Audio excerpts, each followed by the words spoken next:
Cup அளவுக்கு அரிசி மாவு எடுத்துருக்கிறேன். வறுத்த அரிசி மாவு, வறுக்காத அரிசி மாவு எது வேணாலும் நம்ம சேர்த்துக்கலாம்.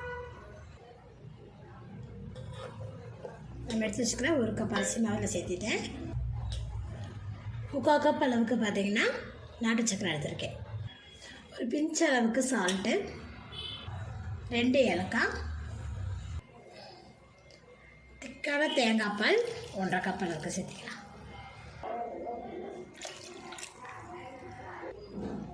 1/2 டீஸ்பூன் அளவுக்கு ஜீரகம்.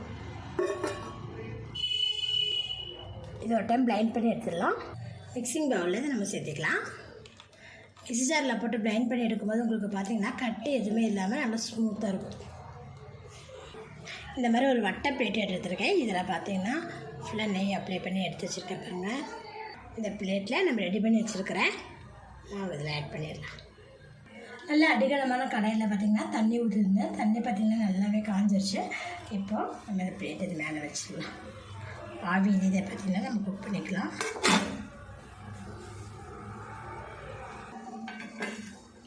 20-25 நிமிஷம் வரைக்கும் நம்ம இதை பாயில் பண்ணிக்கலாம்.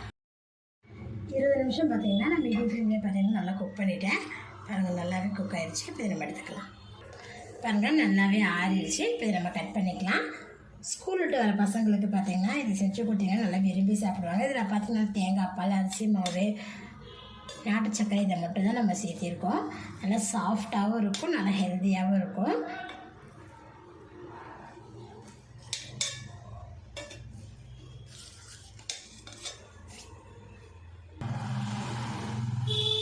அரிசி மாவு வச்சு பார்த்திங்கன்னா டக்குன்னு ஒரு ஸ்நாக்ஸ் ரெசிபி பண்ணிட்டேன் ஃப்ரெண்ட்ஸ். நீங்களும் இது போல் செஞ்சு பாருங்கள்.